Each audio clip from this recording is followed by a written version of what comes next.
조국 문제도 좀 한 두세 가지 잠깐 좀 여쭤볼게요. 예.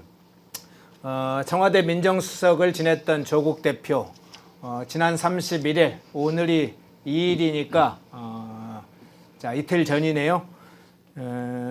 전주지검에 출석해서 3시간 20분 동안 참고인 신분으로 조사를 받았습니다. 지금은 일단 참고인 신분인데요. 조국이 이런 얘기를 했습니다. 중진공 이사장으로 이상지 씨가 임명된 과정에서 전 사위 서창호 씨의 이름이 거론됐다거나 서창호 씨의 취업이 거론된 적이 전혀 없었다는 점을 밝힌다. 그러니까 이상직 임명 과정에서는 사위 이야기에 대해서는 이야기 없었다 이런 식으로 이름을 조국은 일단 밝혔어요. 그리고는 이렇게 뒤에서 이야기를 했습니다. 지금 조국이 수사를 받고 나와서 하는 얘기예요. 그 점 외에 대해서는 제 말이 어떻게 악용될지 모르기 때문에 진술을 거부했다.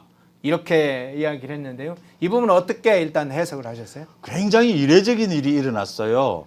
저거 있고 난 다음에 조국혁신당의 대변인 발표를 합니다. 네. 조선일보에 그날 아침에 보도된 것이었어요.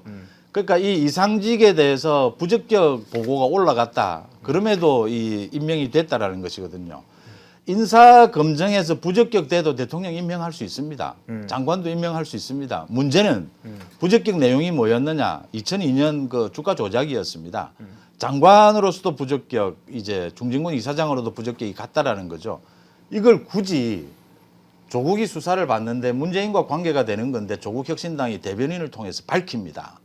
이건 조국은 손 털겠다라는 이야기입니다. 문재인에게 다 넘기겠다는 겁니다. 아마 그랬을 겁니다.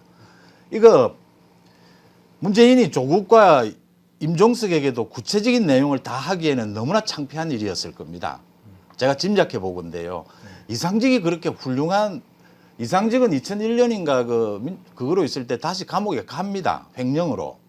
이상직이 훌륭한 기업가도 아니고 훌륭한 정치인이라고도 볼 수 없습니다.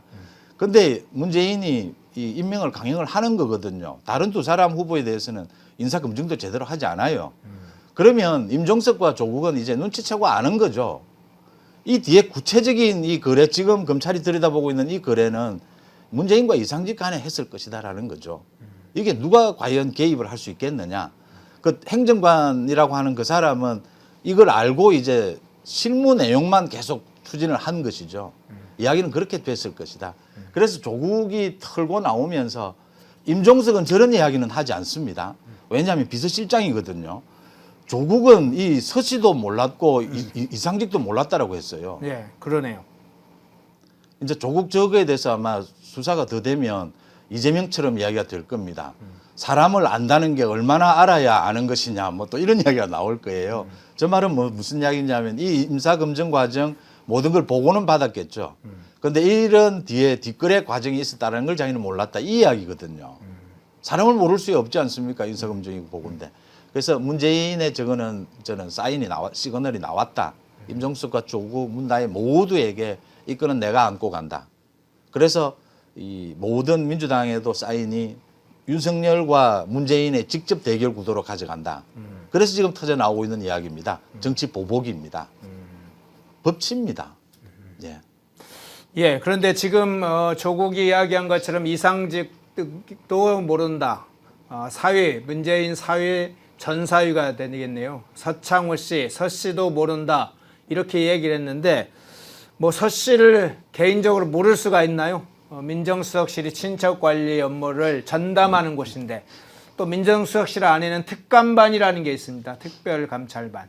특감반이 주요한 일을 하는 것 중에 하나는 친인척 관련된 것에 관해서 누가 친인척 관련해 노비를 한다든가 하면 그것도 특감반에서 추적을 해서 살피기도 하죠. 문재인 정권 5년 내내 특별감찰관을 임명 안 했기 때문에 민정수석실에서 다 했어요. 그렇죠. 안에서. 예. 특별감찰관이 아니고요. 특별감찰반 김태우 반이죠. 예. 강서구청장이 했던 그 특감반원들이 이제 그 활동을 하는데 다의 그 태국 이주 과정도 몰랐다고 지금 발뺌을 하잖아요. 조국이. 그걸 모를 수가 있습니까?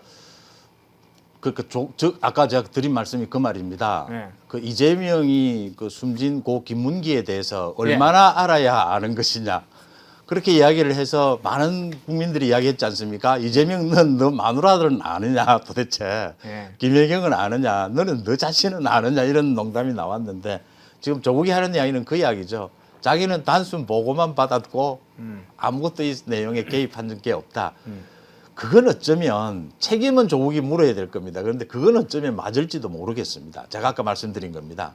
조국은 이 비리가 저질러질 경우에 어떻게 저질러져야 된다는 걸 잘 몰라요. 그래서 송철호 울산시장을 선거 공작을 통해서요. 부정선거를 통해서 이걸 당선시켜야 됩니다. 이 과정에 일어나는 것을 보면요. 우리 정치권에서 일어난 이 추잡한 행동이 다 나옵니다. 이 상대 후보를 이 협박하고 대가를 주고 주저앉히고 뭐 각각 다 나옵니다.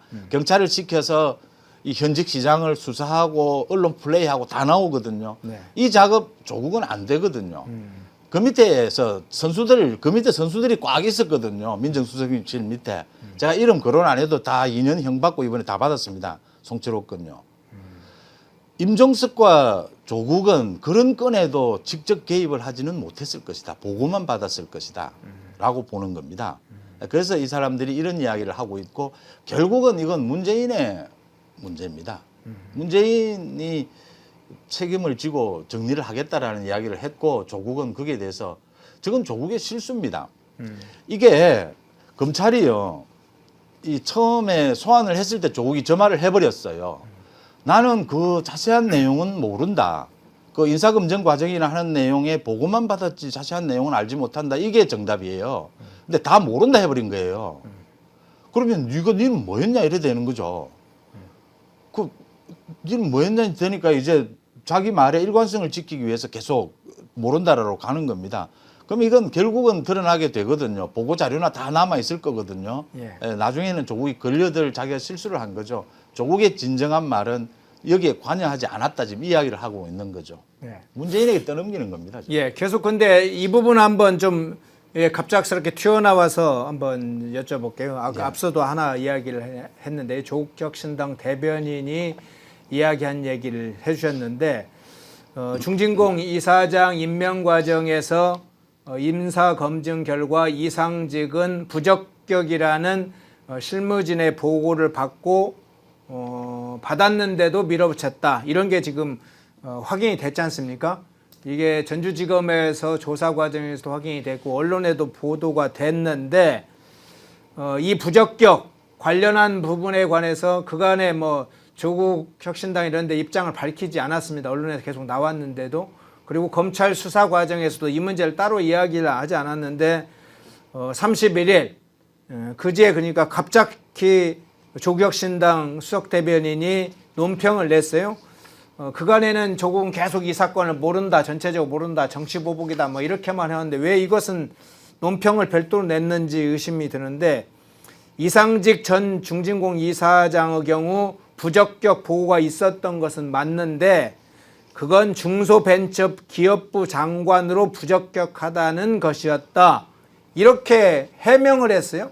왜 이게 해명을 굉장히 이례적인 겁니다. 아주 이례적으로 좀 그렇죠. 해명을 했어요? 그 한겨레가 그걸 엄청나게 또 크게 보도를 해주던데 이게 네. 딱 걸려든 거거든요.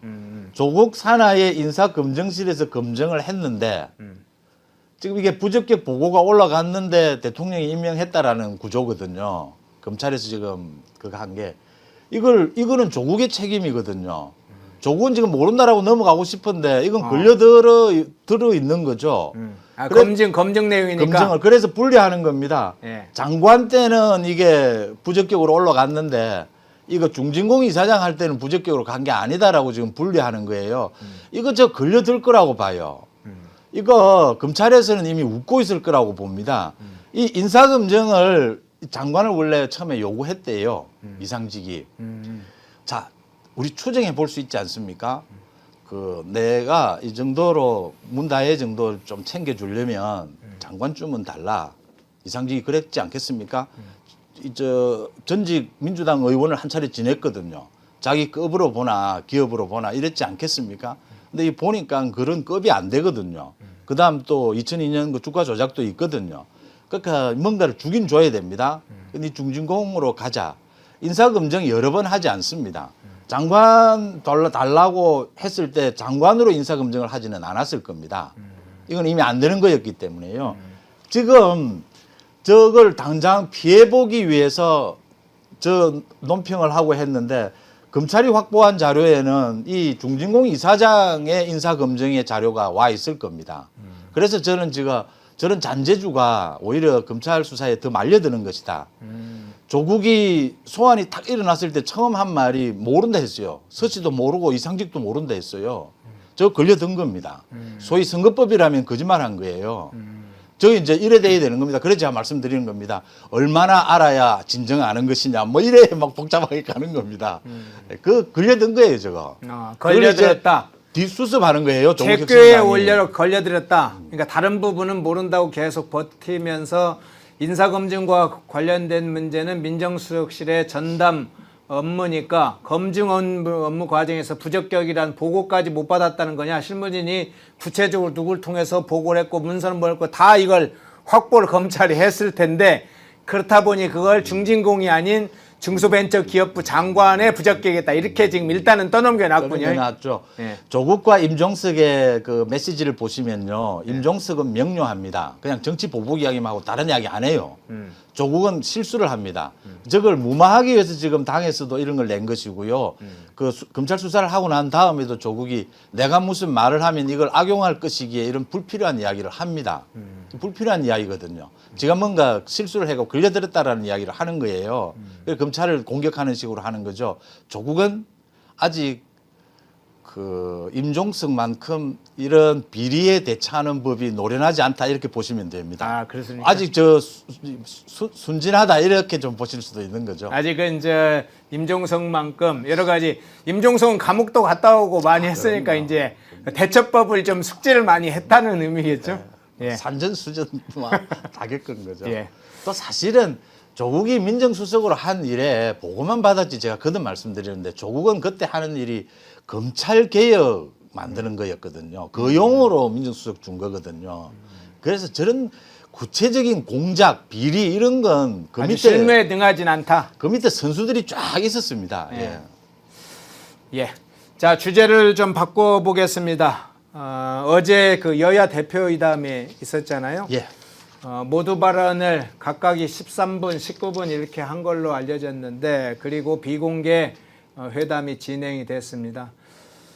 약 3시간 정도 진행이 된 걸로 됐는데 시간대별로 조금씩 다르니까 대략 그냥 3시간으로 이야기를 했는데 모두 발언 그리고 뭐 비공개 회담에서 있었던 세부적인 내용은 알려지지 않고 합의된 내용 또는 뭐 어떤 부분에 대해서는 의견을 달리했다 뭐 이런 내용이 나오는데 일단 그 모두 발언을 전체적으로는 또 보셨을 수 있는데 여야 회담 전체적으로 어떻게 총평을 하세요? 모두 발언에서 다 드러났어요. 두 사람의. 네. 저는 상당히 좀 기대를 했거든요. 이게 한동훈 입장에서도 정치력을 한번 보여줘야 되는 입장이고요. 또 대통령실이나 당 내에서도 한동훈에 대해서 아직 의혹의 눈길을 보내는 게 있거든요. 그걸 좀 잠도 좀 재우고요. 내가 내 정치만 하려고 하는 게 아니다. 윤석열 정부 성공을 위해서 내가 이런 정치력을 이제 좀 보인다. 이게 필요했고요. 이재명으로서도 지금 국회에서 저는 난장판이라고 이야기 표현합니다. 윤석열 대통령은 참 점잖게 표현을 하대요. 그동안 듣도 보도 못했던 국회 상황을라고 이야기를 하던데 저 난장판이에요. 이재명도 저 난장판이 자기 사법 리스크에 꼭 도움만 되는 게 아닙니다. 저 지금 부담이 될 수도 있어요. 이재명은 목표는 10월 달에 1심 판결이 나와도 뚫고 간다는 거거든요. 그래서 민주당을 완전히 자기 당으로 만든 거거든요.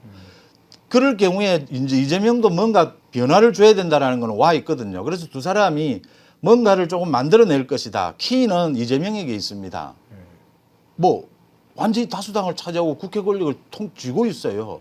이재명이 뭔가를 내놔야 한동훈 대표로서는 자기가 낼 수 있는 카드를 다 던져놓고 있었어요.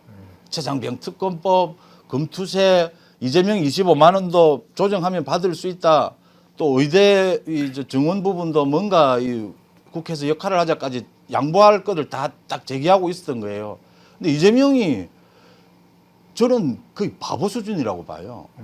저 이재명이 지금 니하고는 딜을 못한다. 윤 대통령하고 딜을 해야 된다라는 계산일 텐데 저는 이재명이 단계별 딜을 하는 것이 이재명에게는 유리했어요. 지금은요 지지율 싸움이거든요.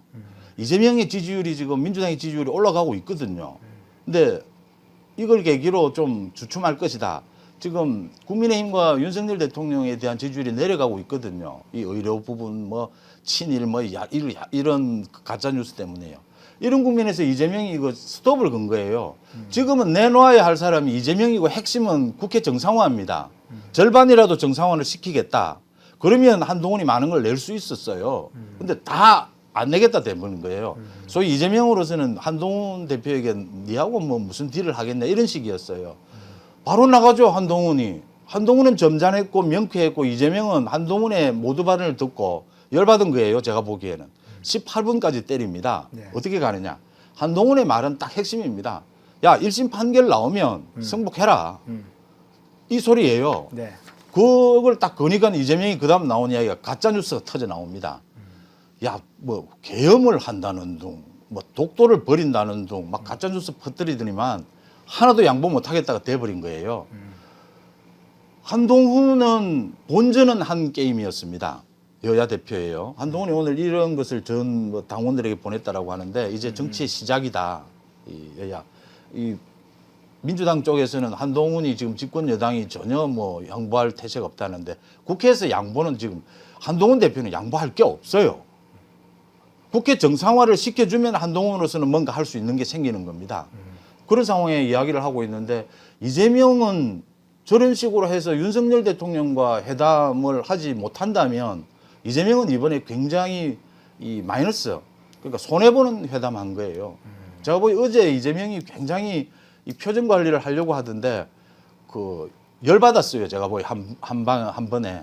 그러니까 사전 협의가 전혀 안 됐다라는 거예요. 어제 8가지 합의가 아무 의미 없는 겁니다.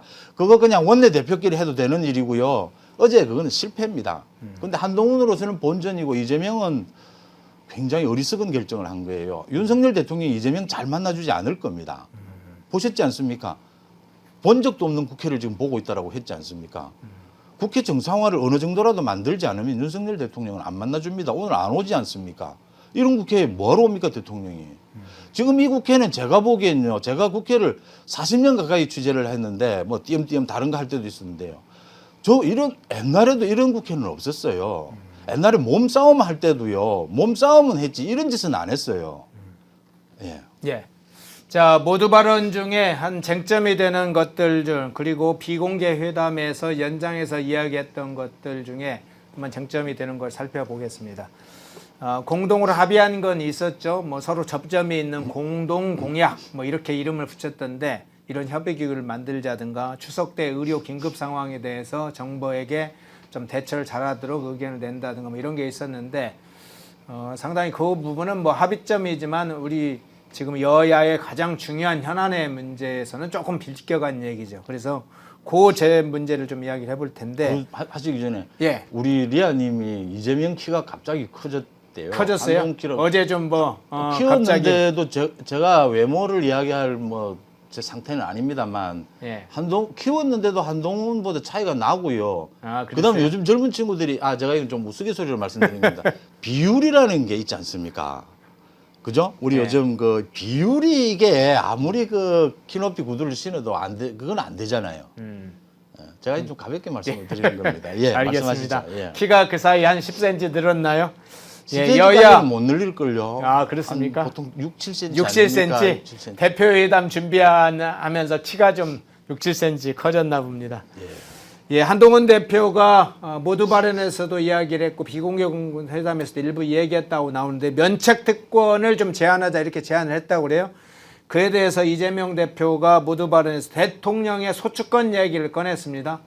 그리고 비공개 회담에서 나온 오늘 아침에 방송을 듣고 나니까 이런 이야기도 했다더군요. 비공개 회담에서 우리는 불체포 특권이 핵심이겠지만 어쨌든 뭐 이재명이 면책 특권 우리는 제한 못한다, 못 받아들인다. 그건 지금 우리가 지금 너도 나도 지금 끌려가서 수사받고 있는데 어떻게 면책 특권을 제한하냐, 뭐 이런 식의 이제 이야기를 그런 취지로 이야기를 했다고 그래요.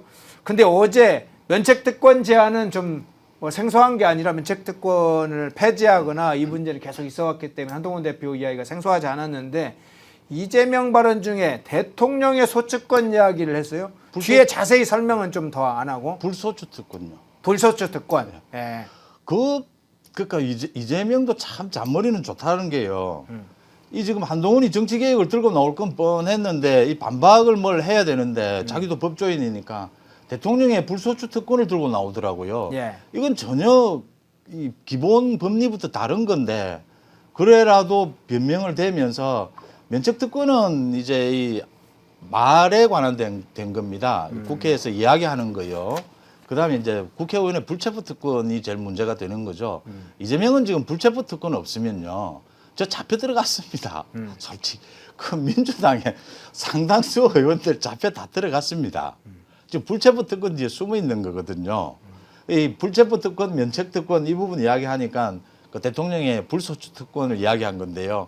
저는 같이 다 없애자고 제안을 합니다. 아, 둘 다? 다 없애자. 네. 그 이재명님, 이제 물론 제가 이 말이 실현이 안 됩니다. 헌법을 개정해야 되거든요. 네네. 헌법 개정으로 갈 수 없습니다. 헌법 개정을 자꾸 이야기하시는 분이 있는데 헌법 개정의 국면으로 들어가면요, 윤석열 정부의 이익이 안 됩니다.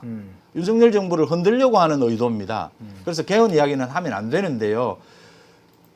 불소추 특권요, 이 부분 이야기한 겁니다. 이재명이 만약에 그럴 리도 없지만 대통령이 돼도요, 네.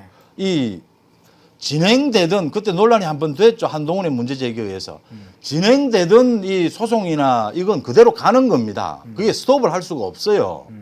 대통령이 되고 난 다음에 새로 소추를 하지 않는다라는 거 하는 것이죠. 이재명은 지금 가고 있는 재판이 대선 전에 끝날 겁니다. 두세 가지는요. 네. 그게 그대로 간다 하더라도요, 이 그대로 대통령이 돼도 진행이 돼야 된다는 거고요. 그리고 이재명 좋으면요, 대통령의 불소추 특권, 대통령은 소추하지 못한다는 거거든요. 형사상. 민사상을 할 수 있습니다. 이 면책 특권 같이 없애요. 그러면 같이 없애면 이재명 더 쪼릴 텐데요. 더 쪼리지 않겠습니까? 그 부분이고요. 대통령 직무 중에는 소추할 수 없다. 불소추 특권 문제하고 그 균형을 이야기하는 겁니다. 면책 특권의 균형 문제를 이야기를 했던 것이죠. 자, 대통령의 불소추 특권을 없애면 좋습니까? 없애버리. 아, 그래요? 그러면 내각제하고 비슷하게 가는 거 아닌가요? 윤석열 대통령은 정말 이런 부분은 정확하거든요. 네. 정말 깨끗하거든요. 지금 뭐 여러 가지 뭐 논란에 시달리고 있는 것은 의료 부분이나 이런 부분에 대한 이 접근 방법이죠. 근데 이재명은요, 이거 불소추 특권 없으면요, 그럴 리도 없지만 저 대통령 하다가 잡혀갑니다, 저. 자, 불소추 관련된 특권 문제를까지도 이야기 나왔고요. 자, 마지막 질문이 되겠네요. 개헌 문제 한번 개헌 문제 한번 여쭤볼게요. 갑자기 또 이제 이재명 대표가 아예 개헌 문제를 꺼냈습니다. 이거 이제 민주당 관계자들이 김민석 수석 최고위원 비롯해서 개헌 문제를 계속 해왔었는데 아예 모두 발언해서 개헌 문제를 얘기를 했어요. 그래서 대통령실에서 즉각 입장을 밝혔습니다.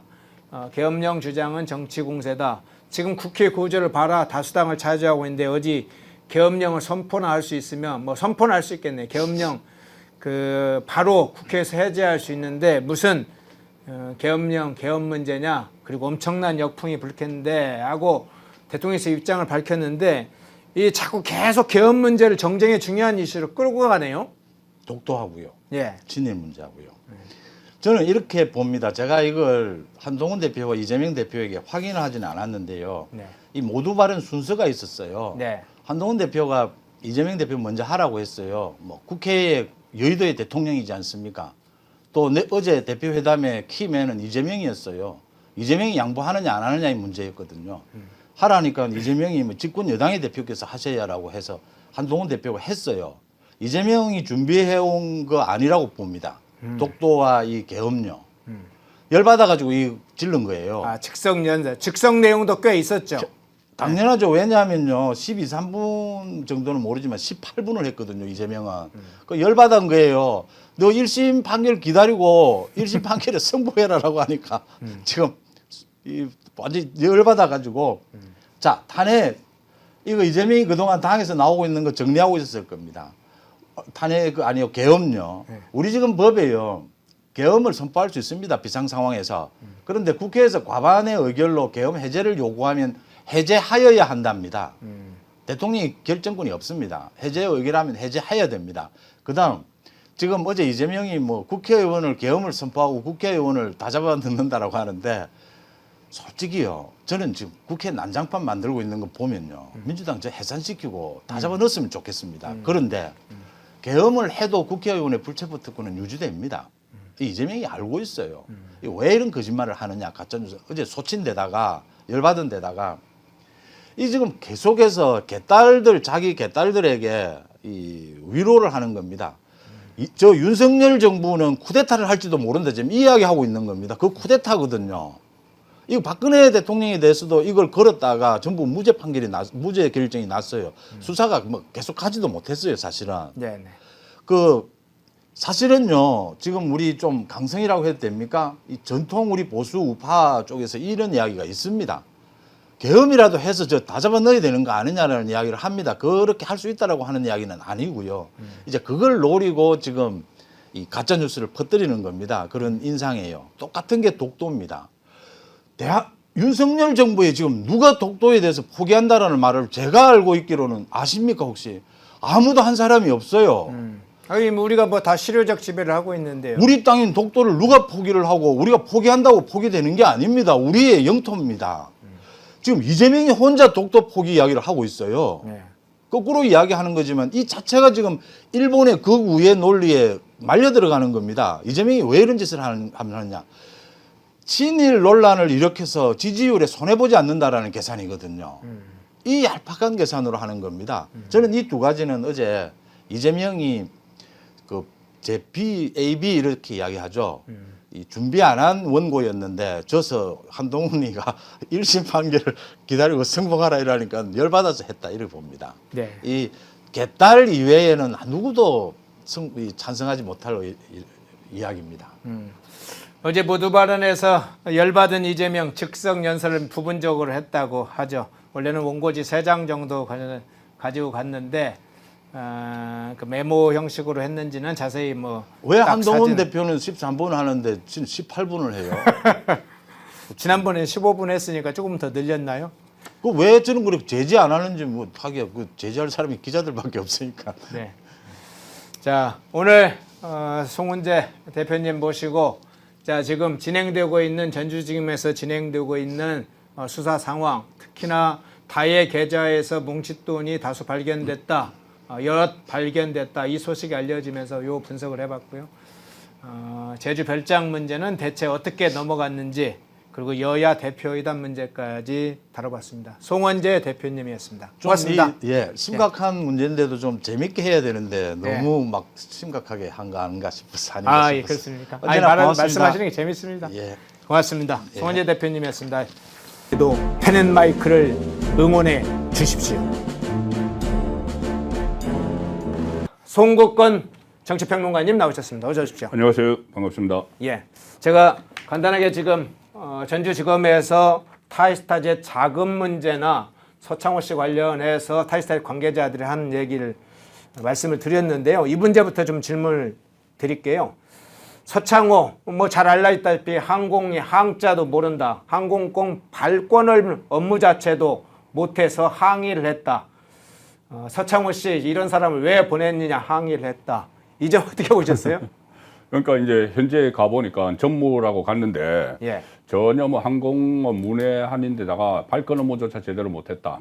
발권 업무 좀 간단할 것 같은데 어쨌든 그러니까 기본적으로 아무것도 안 되는 사람이 전무로 채용이 됐다는 겁니다. 예. 그리고 그 또 뭐 한영식을 서울에서 거기 채용을 해서 하는데 뭐 반팔 티셔츠를 입고 나타났다. 전부 다 이제 양복 입고 딱 있는데 예. 그래서 거기서 도대체 쟤 누구야? 뭐 이런 말들이 나왔다는 거예요. 이스타 항공의 그 간부들 사이에서.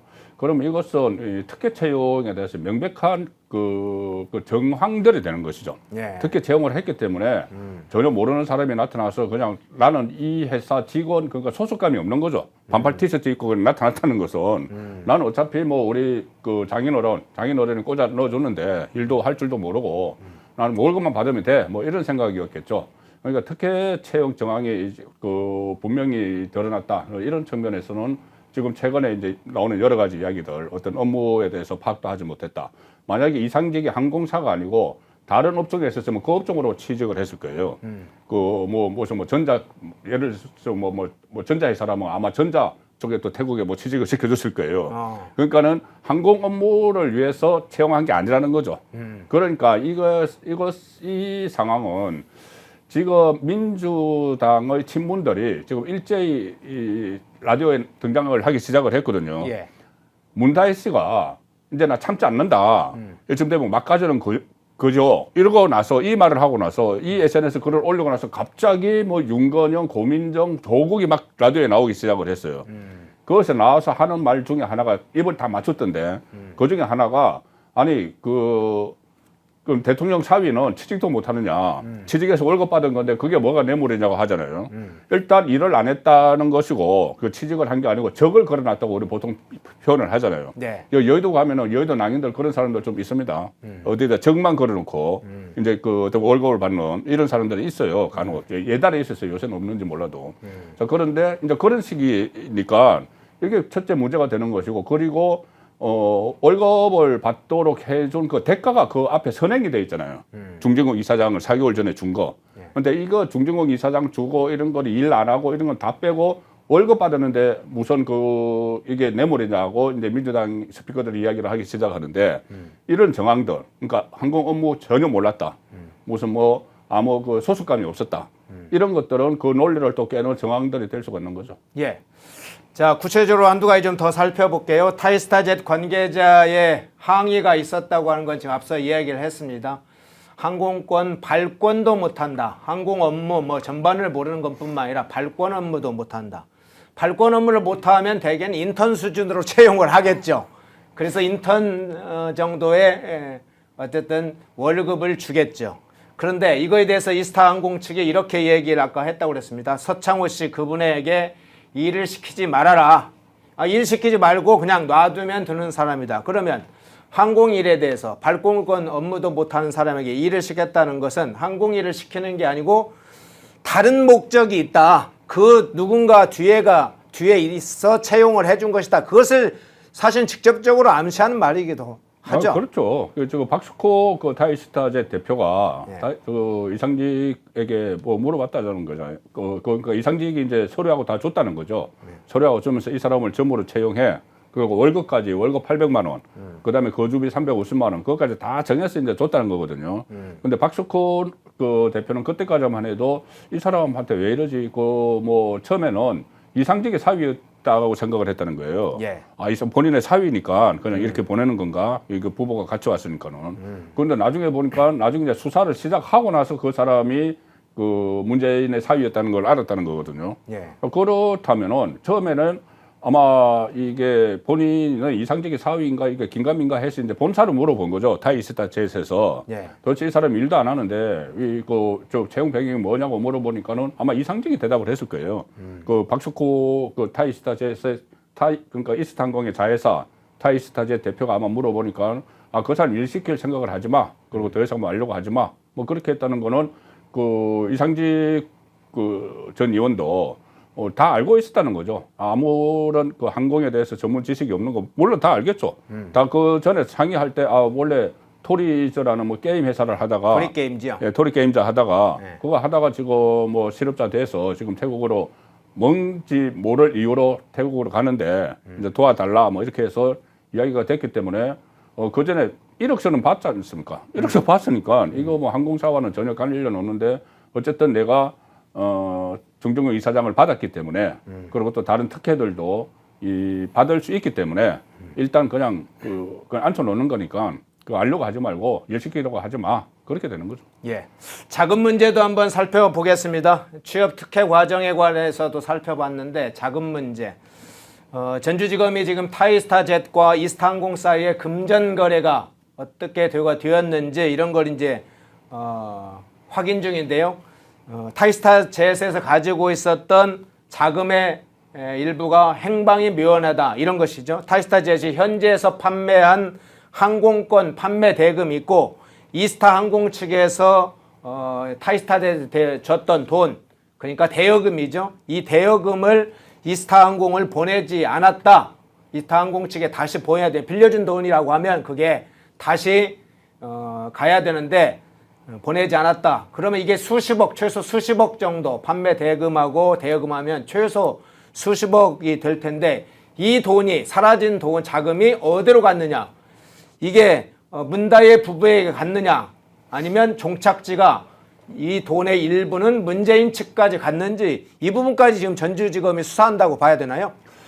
그렇죠. 이게 구조가 가령 이런 거잖아요. 이 계열사가 타이스타제시라는 계열사가 이 모기업 이스타 항공에 줘야 될 돈을 안 줬다는 거잖아요. 예. 줘야 송금을 해야 될 돈을 안 줬다는 건데 그 문제는 그러면 송금이 안 됐다고 이 모기업에서 문제를 삼지를 않았던 것 같아요.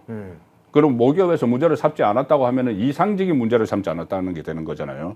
그런데 그 태국에까지 따라간 경호관의 그 계좌로 돈을 이제 수천만 원을 보냈는데 예. 그때 보면은 바트하 이야기가 나요. 예. 태국의 통화인 바트하를 비롯해서 수천만 원. 그러면은 바트하는 태국에서 벌어들인 돈이죠. 그게 판매 대금일 수도 있겠네요. 그렇죠. 예. 바트하니까. 예. 그 월급을 만약에 바트하를 이제 받았다고 하면은 이게 수천만 원인데 한 달에 800만 원 월급 받았는데 안 쓰고 다 모아서 보낼 리는 없잖아요. 월급 다 썼겠죠, 그 안에서. 수천만 원이면은. 그러면 그런 정황이 충분히 의심이 되는 거고, 여기서 또 제가 지난주에 한번 말씀을 드렸는데, 이게 2억 플러스 알파일 것이다. 이게 그 얘기했었죠. 2억 2,300 지금은 검찰은 그렇게 파악을 하고 있는데, 2억 2,300 플러스 알파일 것이다. 그 알파가 이제 뭐 바타하로 받은 거 이런 걸 있을 수가 있는데, 왜 그러냐 하면은, 2억 2천을 받고는 이제 대가를 준 게 너무 많은 대가를 준 거예요. 그때 제가 말씀드렸다시피 처음에 중기부 장관을 요구를 했다는 거잖아요. 이상직이. 예. 아, 그러면 장관 자리가 2억짜리인가? 그럼 좀 값싸네요. 값싸죠. 예. 중진공 2억도 저는 싸다고 봐요. 중진공 1년 연봉만 해도 아마 그건 넘을걸요. 예. 한 3, 4억 된다고. 그러니까요. 그러죠? 그러니까 그 연봉만 해도 넘는데 보통 이 하면은 뭐 사례로 한 연봉 내가 줄게 뭐 이런 이야기도 과거에는 있었어요. 그러면 한 그 정도 주는데 과거에 있었습니다. 요새는 없어요. 그런데 어쨌든 이 연봉도 3억이 넘는데 2억 2,300만 원 받고 그 중기부 장관 자리를 줬다. 또 있지 않습니까? 저 중기 그 기관장을 줬고 장관을 요구를 했고 그런데 요구를 했는데 인사검증에서 그 전에 그 주가 조작 걸릴 것 같으니까는 그거는 못 주고 이 중정부 이사장을 줬잖아요. 거기다가 또 이스타항공의 그 문재인 정부 국토교통부에서 싱가포르 같은 이게 항공 노선을 또 배당해 줬다.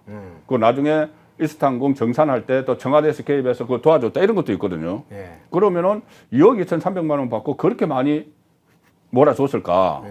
그 생각을 하면은 플러스 알파가 있을 수가 있다는 것이고 지금 여기서 타이스타젯에서 그 어떤 대여금도 그 갚지 않고 그리고 판매에서 생긴 수익도 보내지 않았다. 그게 이제 정발을 해버렸다. 이게 어디로 정발을 했을까? 그런데 검찰 수사에서 밝혀낼 텐데 충분한 정황들이 있는 거죠. 그럼 지금 나온 정황이 경호처 직원을 통해서 문다혜가 바토화를 포함해서 수천만 원을 전달한 것. 이거 그래서 국내에 들어와서 현금으로 다시 그를 찾은 것. 이건 박석호 타이스타 대표가 문다혜가 태국 이주했을 때 그 집을 알아봤고 이 과정에서도 출처가 분분한 금전이 오갔을 것이라는 타이스타일 관계자들 증언이 있었다고 하면 그 돈의 일부 타이스타일 가지고 있는 돈의 일부가 경호처 직원을 통해서 온 것은 그 중에 한 일부일 뿐이겠네요. 그러면 그럴 수가 있죠. 예. 경호처 직원 예를 들어서 이제 통장을 빌려서 하면은 한 사람 것만 빌렸었겠습니까? 한 사람한테 너무 많은 돈을 하면 그 사람이 부담이 돼서 그거 안 해요. 경호처 직원 이제 같이 따라온 경호처 직원을 한테 하니까는 경호처 직원이 주영훈 경호처장한테 이제 보고를 해서 주영훈 경호처장이 불려갔잖아요, 검찰에. 네. 검찰에 불려가서 이런 내용은 윗선에 다 보고를 했다는 이야기까지 했어요. 그럼 이제 그 위에 문재인도 다 알아. 뭐 윗선이 문재인인지 김정숙인지 모르겠지만 어쨌든 다 알고 있었다는 그 정황이 되는 것이고, 그러니까 경호는 뭐 한 사람한테만 한 게 아니고 다른 쪽을 통해서 또 했을 수도 있습니다. 거기 그렇죠. 그 타이스타젯 그 직원들도 있고, 이게 지금 이스타항공 측에서 직원을 보내서 그 돈의 일부를 현금으로 와서 국내에 썼을 수도 있죠. 그렇게 했을 수도 있습니다. 그리고 네. 또 하나 이게 그때 검찰에서 나온 이야기를 보면은 이 수천만 원을 이제 경호처 직원에게 보냈는데 계좌로 네. 그 돈이 이제 한국에서 한화로 한국 돈으로 바트화 같은 걸 막 보냈는데 한국 돈으로 찾았는데 그것이 추적을 해보니까는 주택을 구입하는 데 썼다 이런 말이 나와요. 그러면은 그 시점에 주택을 구입하는 데 썼다 그러면 이 문다이 집이 지금 여러 가지 막 혼재가 돼 있거든요. 네. 처음에 태국 이주할 때는 살던 집을 또 문다이 이름으로 돼 있던 것을 서창호 씨 명의로 정렬을 해서 또 팔고 나가고 그래서 또 집을 사고 막 이래요. 네, 종로구 부암동에 있다는 그 네, 집이요. 부암동 집도 이야기가 나오는데 그런데 이번에 잠시 후에 또 이야기가 나올지 모르겠는데 그 별장 제주도 별장 3억 8천만 원 출처에 대해서 윤건영은 집 팔았다고 이야기를 했습니다. 예. 그런데 부암동도 지금 살고 있어요. 압수수색을 했잖아요. 네, 집이 동시에 있던데요. 그렇죠. 근데 이제 윤건영은 그거 팔아서 됐다는 식으로 얘기를 하던데요. 그런데 별장도 있고 집도 있는데 음. 그러면 집을 그럼 월세로 사나? 어쨌든 모르겠. 예. 그러니까 앞뒤 안 맞는 지금 해명을 하는데 어쨌든 그때 이제 그 경호처 직원에게 경호처 직원의 계좌로 수천만 원이 갔고 이제 바트화 현지에서 바트화나 이런 거 달러도 들어있었답니다. 이렇게 갖고 이것을 뺐습니다. 그럼 집을 샀다고 하면은 몇 천만 원 가지고 집 못 사잖아요. 그러면은 또 다른 계좌가 이용됐을 가능성도 충분히 있기 때문에 저는 이거 그 특별수사팀이 꾸려져야 된다고 봅니다.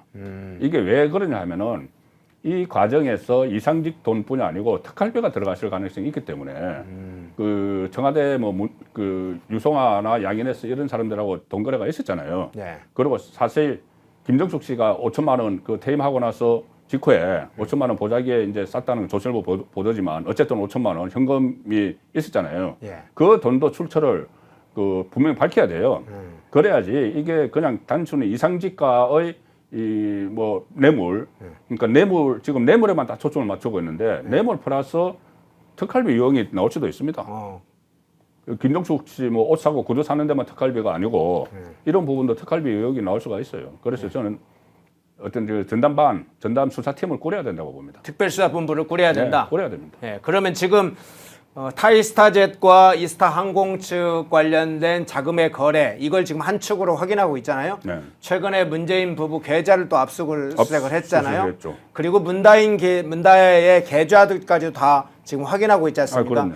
요 삼각관계에서의 돈의 흐름이 출처가 분분명한 돈들을 지금 다 확인하고 있을 텐데 그 중에는 추적하기가 쉽지 않은 돈도 물론 있겠죠. 그리고 현금 거래도 있을 텐데 일단 계좌로 확인되거나 뭐 증빙이 가능한 이런 부분들까지 포함하면 지금까지 나온 건 정말 빙산의 일각일 수도 있겠네요. 그럼요. 빙산의 일각일 수가 있는 것이 이게 지금 조각조각 지금 돼 있어요. 조각조각 특활비 의혹이.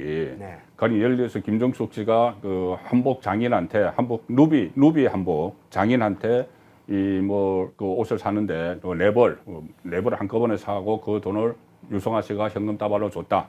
그리고 수재하 또 명의 또 그런 식으로 받았다. 이 본인들은 루비 한복 장인이나 수재 장인은 본인들 이름까지 다 대고 이야기했습니다. 다 대고 이야기했어요. 그 5만 원권 그 받았다. 다 대고 이야기했습니다. 그런 그 흔적들이 있고 문다 해시 쪽과 연결된 특활비 의혹이 또 있고 여러 가지 특활비 의혹이 있기 때문에 이것을 저는 한때 모아가지고 수사를 해야 된다는 거죠. 그리고 예를 들어서 문다혜씨 수사는 지금 서울중앙지검에서 하고 있습니다.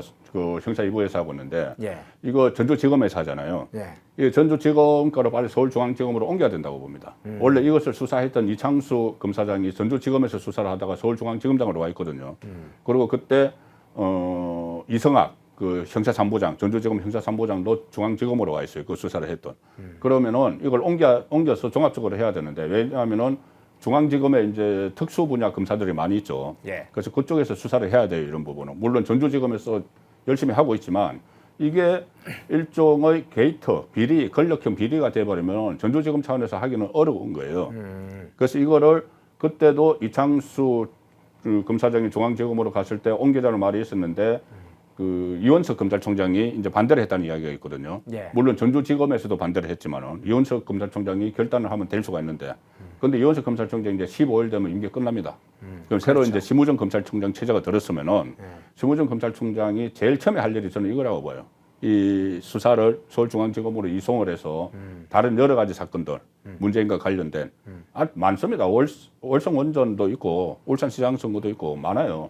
그거 다 모아서 하나의 수사 전담팀을 만들어서 그 정말 이게 본인들 이야기로 정치 보복이면은 정치 보복인지 아닌지 수사를 해봐야 돼요. 그러면 전주지검이 상당히 지금 수사를 잘하고 있는데 이 수사와 관련해서 규모라든가 여러 가지 사건의 지금 내역이 권력형 비리, 청와대 게이트 수준으로 올라가고 있기 때문에 특별수사본부 형태로 꾸리려면 서울지검으로 오고 그러면 이제 전주지검에 있는 전담, 그러니까 수사팀이었죠. 9명이 전담을 네. 하고 있었다고 하는데 이 팀들이 합류를 하고 다른 예를 들면 보강을 하고. 금융 네. 전문적으로 하는 서울 남부지검 같은 금융 전문팀들이 보강을 하고 해서 그러면 특별수사본부가 되겠네요. 어차피 특별수사본부가 꾸려지면은 이 검사들을 이제 이렇게 어떻게 파견 지원을 받죠. 네. 지원을 받으니까 전주지검에서 지금 해왔던 9명의 뭐 다 할 수는 없지만 형사상부 9명 전부 다 올 수는 없지만은 주요한 사람 한 서너 주요한 명만 검사들 가도 오고 되죠. 뭐. 네. 그다음에 저기 남부지검에 정말 금융 그 조사의 달인들이 있어요. 예. 그 달인들도 이제 합류를 하고 그렇게 해서 이게 수사 범위가 상당히 광범위한 것이 경호처가 들어가잖아요. 그러네. 경호처 들어가고 그다음에 그 인사수석실 들어가고 또 뭐 민정수석실 들어가고 다 포함해 총무비서관실 특활비를 관리하는 총무비서관실 양인혜 씨 같은 경우는 총무비서관실 소속이었어요. 그 디자이너의 딸. 그러면 이게 울산시장 선거에 8개 부서가 조직적으로 개입을 한 것하고 청와대 이것하고 지금 흐름이 비슷합니다. 구조가 비슷해요. 구조가 비슷하고 그 문재인 바로 아래 중간 단계에 조국과 임종석이 있다는 것도 똑같아요. 그래서 이 수사를 한 곳에 모아서 할 필요가 있다는 거죠. 예. 타이스타젯 둘러싼 여러 가지 이야기들을 좀 먼저 살펴봤습니다. 특히 타이스타젯 자금이 지금 어디로 흘러갔는지, 종착지가 어디인지, 문재인 가족 일가 쪽으로 어떻게 흘러갔는지 이런 게 상당히 관심을 모을 수밖에 없고 자금 흐름뿐만 아니라 특수활동비까지 포함하고 계좌 내역에 상당히 구체적인 전문성을 가지려면 서울 남부지검 검사들까지 정한다면 특별수사본부를 꾸리는 것이 좋겠다. 서울중앙지검 안에 되겠죠. 중앙지검 안에 특별수사본부를 꾸린다. 이 부분까지 좀 제안을 해주셨네요. 그거 상당히 좀 적극적으로 검토해 볼 만한 문제라고 생각이 드네요. 자, 조국 대표 발언 문제로 한번 넘어가 볼게요. 자, 어제 진짜로 큰 논란을 일으켰던 조국 대표 발언. 원래는 윤건영이 발언을 했을 때도 좀 파장이 없진 않았지만 조국이 윤건영의 말을 빌려서 이야기를 했는데 훨씬 더 파장이 컸고 네티즌들의 비난이 아주 솟구쳤습니다. 제가 어제 특정 포탈 이름을 밝히는 그렇지만 N자 돌아가는 포탈에 등록되어 있는 기사를 보는데 조국 대표 발언 막 수천 개씩 댓글이 달려 있어요. 그 내용 하나하나 좀 살펴보겠습니다. 조국 대표가 어제 5일 한 라디오 방송에 출연해서 김정숙이 지인을 통해서 딸 다혜씨에게 거액을 송금했다는 의혹에 대해서 이렇게 이야기를 했습니다. 당시 김정숙 여사가 은행으로 나갈 수 없는 상황이어서 지인에게 송금을 부탁한 것으로 들었다. 이거 윤건영한테 들었다 하는 식으로 이야기를 해서 재차 발언을 했는데요. 그래서 어제 이 보도가 포탈에 뜨자 댓글창에 난리가 났습니다. 어마어마한 비난하는 글이 올라왔어요. 이 조국 발언 일단 전체적으로 어떻게 보셨어요? 일단은 예. 저는 그런 생각을 자주 하는데 예를 들어서 이제 뭐 조국 같은 경우에 자기는 서창호 몰랐다. 그 다음에 이상적 몰랐다고 하잖아요. 그렇죠. 자, 그런데 민정수석이 친인척 관리하는데 서창호 몰랐다. 인사 검증하는데 이상적 몰랐다. 태국 이주도 몰랐다. 태국 이전 몰랐다. 예. 이건 뭐냐면은 바보 전략이거든요. 바보는 처벌할 수가 없어요. 바보라는 혐의로. 그런데 잡아 떼는 거지 않습니까? 그렇죠. 그러면은 김정숙이 이거 전자상거를 할 줄 모른다. 저 휴대전화도 이거 조작할 줄 모른다. 인터넷 뱅킹도 못해, 인터넷 뱅킹 전화로도 전화도 못해. 아무것도 못해. 예. 자, 그거 못한다는 거예요. 어쨌든. 그래서 이제 바보 전략 비슷한 거죠. 그게 그게 못한다는데 어떻게 알겠어요. 그리고 또 하나 이게 조국이 정말 사악하다는 생각을 저는 합니다. 거구 유튜버들이 진을 치고 있어서 못 나갔다. 그렇죠. 은행에 그걸 가야 되는데. 계속 강조하죠. 네, 거구라는 표현을 계속 씁니다. 예. 그러면은 이게 지금 프레임 전환을 하려는 거예요. 거구라는 표현을 쓰면서 거구가 그 방해해가지고 우리가 정말 이 은행도 못 가고 갇혀 있었다. 뭐 이런 게 계속 프레임을 치는 그런 그 작전까지 지금 벌이는 겁니다. 그리고 이게 조국 혼자 하는 게 아니고 윤건영이나 고민정이 똑같은 이야기를 다 시작을 했거든요. 그것이 제가 조금 전에 말씀드린 대로 문재인의 딸 문다혜가 지시를 내린 거예요. 저 지시 내렸다고 봅니다. 이쯤 되면 막 가자는 거냐? 그러면은 걸기하라. 나 참지 않겠어. 네. 나 참지 않아. 이렇게 했잖아요.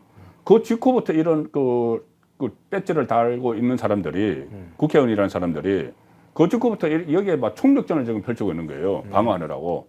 문다혜의 어떤 지시라고 저는 지시 비슷한 거거든요. 메시지를 보낸 거잖아요. 그렇죠. 왜 나를 그냥 이렇게 당하게 놔둬? 우리 아버지 왜 보호하지 않고 네.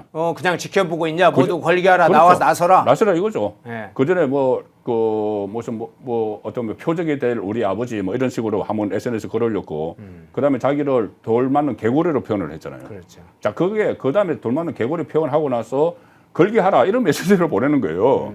그리고 그 전에 이 문다혜 씨가 그 전에 문재인 가끔 SNS 글 막 보내잖아요. 그걸 보내는데 보면 아주 뭐 좋아요 누르는 것도 뭐 이재명 욕하는데 좋아요 누르는 거 이런 것도 막 있었잖아요. 네. 거기다 문다혜 씨가 했다는 말도 받아해요. 그 SNS 관리를. 그러니까 이 문다혜 씨가 그냥 SNS 보낸 거 아닙니다. 이게 뭔가 이 어떤 정치적인 로드맵을 가지고 저는 보낸다고 봐요. 근데 그거를 어쨌든 그걸로 마치 신호탄으로 해가지고 이렇게 막 하는데 하나하나 따져봐야 됩니다. 이게 조국이 하는 이야기가 얼마나 엉터리인지 하나하나 따져봐야 되는데 우선 제가 이제 그걸 짚는 거죠. 거구라는 프레임 만드는 거하고 일종의 바보 작전을 쏘고 있다. 그렇군요. 자, 네티즌들이 그럼 어떻게 사실은 비난했는지 그 부분을 한번 좀 살펴보겠습니다. 사실 저희 이제 방송에도 여러 가지 좋은 글이 올라와서 중간중간 소개를 드립니다만 한번 네티즌에서 어떤 내용이 있었는지 한번 살펴볼게요. 한번 띄워주시겠어요? 예, 그거 좀 옆으로 해서 계속 띄워주시면 좋겠는데요. 제일 위에 보니까 제가 뽑은 것 중에 저게 있네요. 경호가 몇 명인데 말도 안 되는 소리 안 해. 아니 앞서 얘기했던 극우 프레임으로 해서 유튜버들이 몇 명이 이제 사실은 우리 강경 유튜버라고 이제 공격하는 네. 조국과 윤건영이 당시에 이야기하는 당시에 이제 보수 유튜버들이 시위를 했던 건 맞죠. 네, 몇 명이 네. 시위를 하고 있었는데 경호원이 몇 명인데 경찰이 지금 몇 명인데 그걸 상시적으로 보호를 하고 있는 그 문재인 일가들이 밖에 못 나갔다고요? 저게 저 경호까지 얘기를 했네요. 아니 그러면은 이게 이제 말은 네. 이제 돈 5천만 원을 들고 이 은행 가서 입금을 해야 되는데 그 거구 시위대 때문에 못 나갔다 이거잖아요. 그러면은 그 은행 갈 때 걸어갑니까? 거기 양산에서 평산마을에서 걸어서 은행 가나요? 네. 그냥 차로 쑥 빠져나서 가버리면 돼요. 네. 경호차도 뒤에 붙을 거고. 네. 그러면 이게 소위 말하는 거구 유튜버들이 이거 찍고 있다가 뭐 빨리 차에 가서 추적을 할 거예요. 뭘 할 거예요. 그거 말이 안 되는 저 상황을 지금 이야기를 하고 있는 거죠. 그리고 저기 댓글대로 경호원 수가 훨씬 많아요.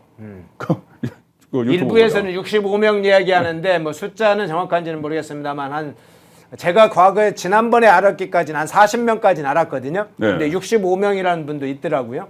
예. 그러니까 유튜버는 몇 명인데 경호원은 65명이 맞다면 65명이고 경찰까지 있으면 그 뭐 저게 말이 안 되는 게 아니 그러면 저기 비서관한테 시켜도 되고 예. 아니 이렇게 됐지 않습니까 구조가. 그러니까 모든 게 이게 조국이 말이 안 되는 게 자 그러면은 이 김정숙이 인터넷 뱅킹 할 줄을 몰라. 네. 근데 5천만 원을 보내야 돼. 네. 보내야 되는데 인터넷 뱅킹 할 줄 모르니까는 그러면 자기 그 청와대 직원 출신한테 자기 비서관한테 이 보자기에 이제 5천만 원을 싸가지고 그거 줘서 당신이 이것을 저 은행까지 가서 당신이 은행 가서 이거를 내 친구 A 씨에게 무통장으로 입금해줘 이렇게 됐다는 거잖아요. 네. 아니 왜 그렇게 합니까? 그냥 자기가 할 줄 모르면 비서관들 다 있잖아요. 비서관들한테 나 이거 좀 돈 좀 점검해줘. 이렇게 하면 돼요. 떳떳한 돈이면은 아니면은 저기 심부름 시킨 보자기 사서 심부름 시킨 그 비서관도 이거 못하나 보죠? 못해서 5천만 원을 들고 갔습니까? 그러니까 하나하나 말이 안 되는 거 가장 큰 거는 5천만 원이 도대체 어디서 났느냐. 본인이 인터넷 뱅킹도 못하고 그러면 5천만 원을 어디 은행 가서 찾아왔나 그럼? 그때는 또 은행까지 어떻게 나갔죠? 은행 가서 어떻게 나가서 5천만 원을 찾아왔나? 그리고 5천만 원은 도대체 무슨 통장에서 찾아왔는가? 왜? 아니 은행 가서 그냥 5천만 원 은행 갔으면은 5천만 원을 그냥 거기서 붙이면 되지. 왜 이거를 돈을 들고 집에 와가지고 그거를 직원한테 시켜가지고 다시 은행 가서 말이 안 되는 거예요. 처음부터. 예. 처음 거 한번 다시 보여주시겠습니까? 댓글 처음 거요. 예, 순서대로 좀 할게요.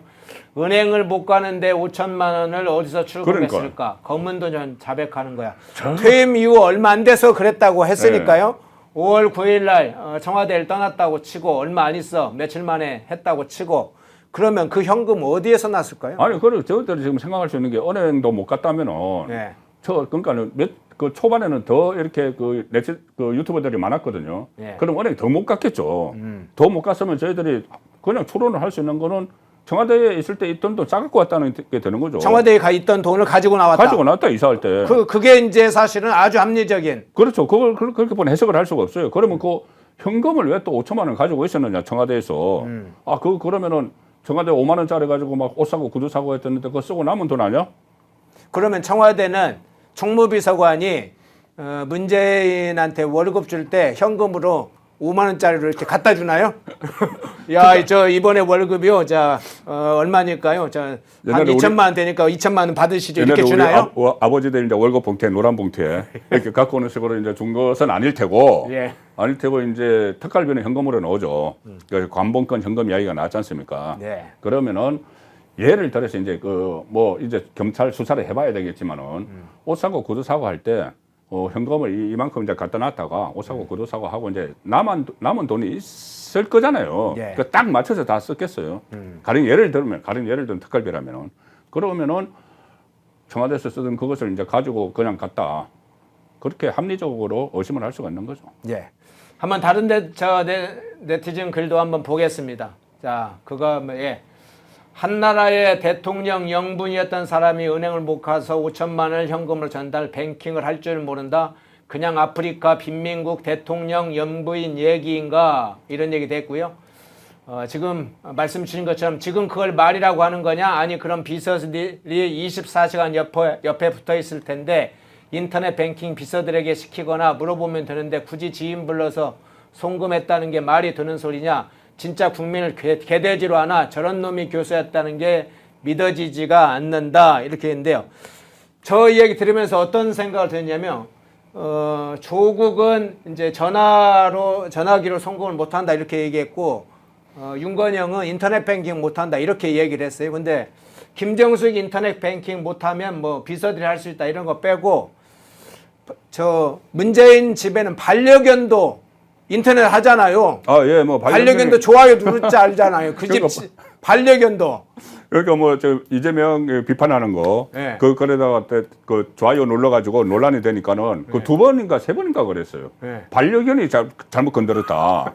반려견이 인터넷에 하는 거예요. 네. 반려견도 하는 걸. 2번이나 3번이나 어쨌든 똑같은 그 변명을 했어요. 네. 그래서 그게 이제 조금 전에 말씀드렸다시피 문다이가 하는 것 아닌가 이런 이야기들은 있었어요. 뭐 그거는 이제 불분명하지만 어쨌든 아니 지금 이 김정숙 나이 얼마 안 됩니다. 아니 근데 그 얘기를 하기 전에요. 예전에 대선 국면에서 강남 스타일 대통령이 문재인 대통령 된 후에 했던가요? 네. 강남 스타일 막 춤도 추고 그랬잖아요. 예, 말씀 주고 했죠. 예, 당시 아주 유행하는 예. 저 노래라고 그래서 강남 스타일 본인이 막 춤도 출 예, 정도로 예, 그랬고 프랑스에 가서 외교한다 그러지 인도 타지마할 외교도 단독 한다. 외교. 예, 단독 외교. 영분 첫 단독 외교. 단독 외교. 예. 그런 중대한 단독 외교 하는 사람이 반려견도 하는 인터넷 저것도 못하고 인터넷 뱅킹도 못한답니까?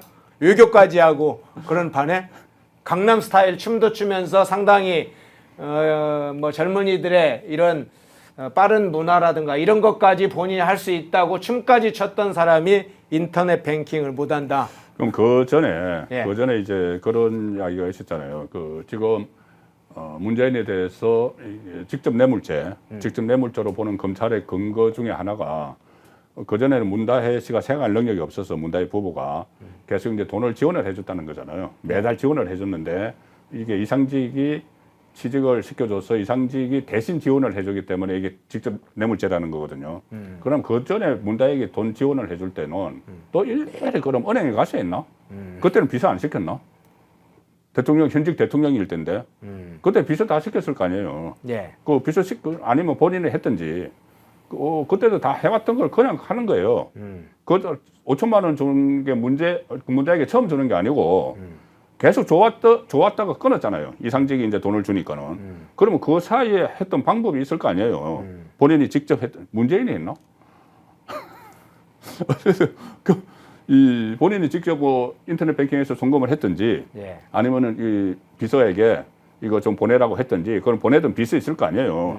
그런데 갑자기 마치 이제 5천만 원을 처음 이렇게 송금을 하는 것처럼 하면서 뭐 하는 방법도 모른다 뭐 이렇게 하니까 논란이 되는 건데 결국은 이 5천만 원 출처를 지금 숨기기 위해서 이 하는 이야기예요. 예. 5천만 원 출처가 도대체 뭔지. 그 돈이 어디에서 왔고 그것이 어떤 돈이 그렇게 흘러갔는지 결국은 자금의 출처 그 내역이 굉장히 중요해지겠군요. 그렇습니다. 그리고 그 이제 5천만 원 저기 바로 나오네요. 제가 제 이야기를 하려고 하는데 5천만 원만 있겠어요. 이것도 합리적인 의심이지만은 지금 거기에 문재인의 사저에 그러면 금고가 두둑한 금고가 있을 가능성도 있겠네요. 저는 5천만 원 정도가 그렇게 쉽게 나갈 있다고 정도면. 봅니다. 이거하고 연결돼서 예. 저것도 이제 퇴임 직후잖아요. 퇴임 직후인데 5월 달에 2022년 5월 달에 퇴임을 하고 2022년 7월 달에 제주도 별장을 샀어요. 3억 8천만 원에. 근저당 하나도 안 잡히고 예. 근저당 하나도 안 잡고 3억 8천만 원을 샀습니다. 그런데 그걸 이제 집 팔았다고 하는데 집이 그렇게 빨리 팔리나. 그리고 그 대통령 재임 기간에 또 이혼하고 와서 청와대에서 살았잖아요. 자녀하고 청와대에서 살고 나서 2달 만에 집 팔고 별장을 샀다. 집 그렇게 바로 팔리고 별장은 뭐 송기인 신부 소유라니까 이제 살 수가 있는데 과연 그 짧은 시간에 2달 만에 집을 팔고 별장 샀다. 이거 잘 일반인들은 잘 이해가 안 됩니다. 예. 아까 방송 중에 제가 잘못 전달한 내용이 하나 있네요. 반려견이 아니라 반려묘입니다. 그러니까 고양이인데 제가 예. 이제 반려견으로 얘기했던 건 수정하겠습니다. 우리 댓글을 아까 주셔서 올라갔는데 어떤 분이 반려묘입니다 해서 예. 제가 그건 수정하는 게 맞습니다. 잘못 전달됐고요. 자, 고민정 의원도 한마디를 했는데 이 한마디가 조금 기가 차는 한마디네요.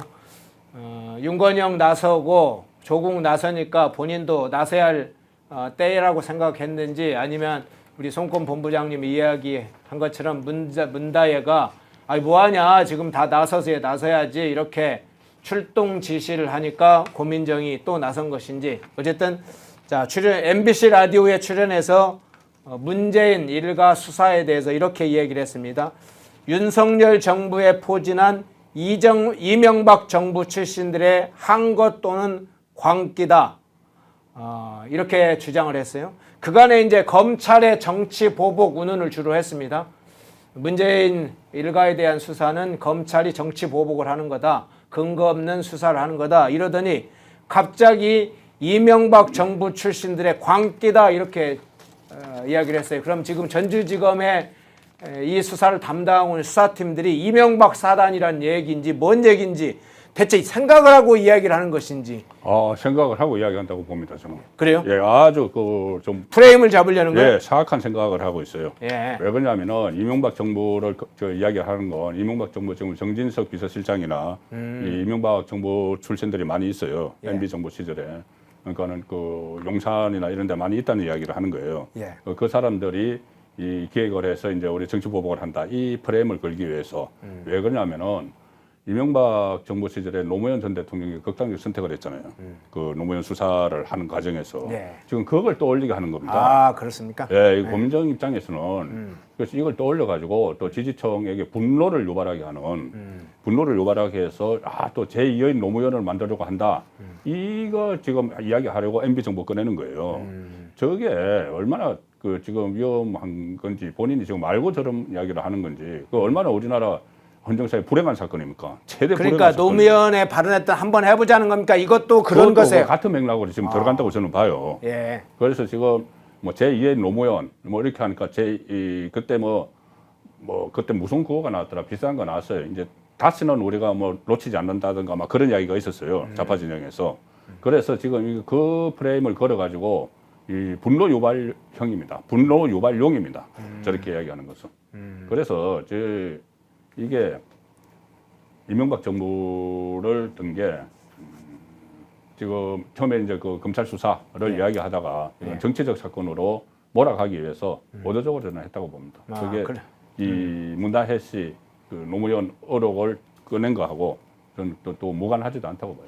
당시에 그러니까 노무현 당시에 일가의 비리가 터져서 노무현 전 대통령이 극단적 선택을 했을 때 당시에 특히 열린우리당 출신들 노무현 친노계들이 패족이 되는 상황이 됐는데 그렇죠. 예. 노무현의 극단적 선택 이후에 패족이 아니라 새로운 친노족의 부활 그렇죠. 뭐 이렇게 되는 상황을 봤던 이 고민정이 지금이 노무현의 그런 상황을 환기시켜서 패족이 다시 부활하는 이런 것을 지금 이명박 정부 출신, 이명박 사단 이런 것을 부추겨서 그런 것을 환기시키려고 하는 의도가 보인다 이런 거죠. 그렇죠. 일단은 이제 친문도 다시 이제 패족, 사실상 패족 지난번에 총선 공천 과정에서 패족됐어요. 예. 그 비명 행사를 당하면서 패족이 됐는데 이게 또 사법 얘기까지 이제 몰려오니까 이것이 이제 어떤 반전의 계기로 한번 삼아보자. 반전의 계기로 삼으면서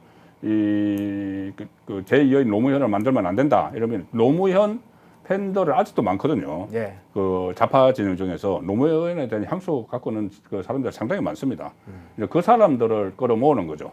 끌어모으면은 그 사람들은 이제 개딸을 하고 좀 다른 차원이거든요. 나중에는 이제 보면은 뭐 어차피 10월 달에 이 문재인, 이재명 둘 다 최대 위기를 맞아요. 이제 9월 달은 다 가고 있고 10월 달 되면은 문재인은 이 검찰발로 막 소환되고 뭐 이런 가족이 다 소환돼요. 그리고 10월에 이재명은 1, 2선 나오고 뭐 하면은 좌파 진영 안에서 서로 이게 손절론이 막 벌어질 수가 있습니다. 서로 이 친문하고 친명 사이에 손절론이 벌어지고 하면은 자기들 지지층을 좀 더 모으고 갈 필요도 있는 거예요. 그러니까 수사에 대해서 어떤 급박을 주는 것도 있지만은 이렇게 노무현을 상기시키는 끄집어내는 것이 수사에 대한 압박이기도 하지만 좌파 진영 안의 헤게모니 다툼에서도 이게 유리하기 때문에 이쪽으로 끌어내는 측면이 있는 거예요. 그래서 저는 고민정하고 저번에 27명이 모였잖아요. 친문계로 보이는 예, 전주지검 그 수사 그 강압 수사한다 하면서 1차, 2차 27명이 기자회견을 했어요. 그런데 이번에 문재인의 계좌 압수수색하고 했을 때는 37명이 했습니다. 그러니까 저는 처음에는 171명의 민주당 중에서 친문이 27명이 살아남았구나 생각을 했는데 이제 27명은 직접적으로 청와대에 근무를 했거나 뭐 이런 사람들이고 이번에 다 끌어모았어요. 끌어모으니까 171명 중에 37명이 되는 거예요. 가령 예를 들어서 1, 2차에 가지 않았던 박지원 같은 사람도 그 문재인 정부 때 국정원장을 했으니까는 당신도 참여해 하니까 참여 안 할 수가 없잖아요. 근데 그 37명이 있다는 거 거의 확인이 됐거든요. 친문 진영이.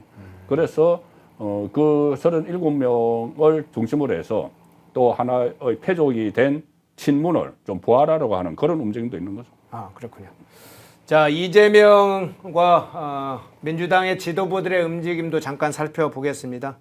그간 이제 김정숙 사건이 터졌을 때 문다에 관련된 여러 사건이 터졌을 때 대체로 이재명과 친명 지도부들은 그건 침묵을 지켜왔었는데요. 갑자기 이재명이 문재인 일가 수사에 대해서 비판을 하고 나섰습니다. 비공개 최고위원회에서는 전 정권 정치탄압 대책위를 구성하는 의결도 했습니다. 아주 묘한 시점에 지금 이재명이 침묵을 깨고 또 친명 지도부들이 그간의 침묵을 깨고 마치 문재인 수사에 대해서 적극 방어하겠다는 식으로 나서는 모양이 되는데 이 상황은 어떻게 좀 해석을 하세요? 일단 이 문재인 실드치는 뭐 전 정권 정치탄압 대책위원회 구성을 했잖아요. 예. 이 위원장에 누가 앉았는지를 봐야 돼요. 예. 누가 앉았나? 김영진. 예. 김영진은 이재명의 7인의 멤버입니다. 그렇죠. 과거 핵심 측근이에요. 김영진이 어떤 인물이냐 하면은 그때 정진상이 이재명 대표의 정무조정실장을 하면서 핵심이었는데 이 구속되면서 그 후임으로 김영진이 앉은 자리예요. 대표 정무조정실장. 이게 아주 그러니까는 복심이거든요. 핵심 신복이죠. 이 신복을 여기 위원장 자리에 앉힌 겁니다. 문재인 실드치라고 자기 신복을 앉힌 거예요. 그럼 이것은 어떤 의미냐? 일단 크게 그냥 단순하게 생각을 하면은 서로 사법 위기가 있으니까 공동 대응하자. 빠트하자. 예, 과거는 다 묻고, 과거는 묻어버리고, 내가 비명 행사시켰지만, 이제 너도 위험하고 나도 위험하잖아. 그러니까 우리 다시 같이 뭉치자, 하자. 이렇게 이제 분석을 하는 게. 범죄자 또 협력 동맹이네요. 그렇죠. 범죄자 동맹을 이제 체결하는 건데, 범죄 동맹, 둘 다 뇌물입니다. 뇌물 범죄자 동맹이죠.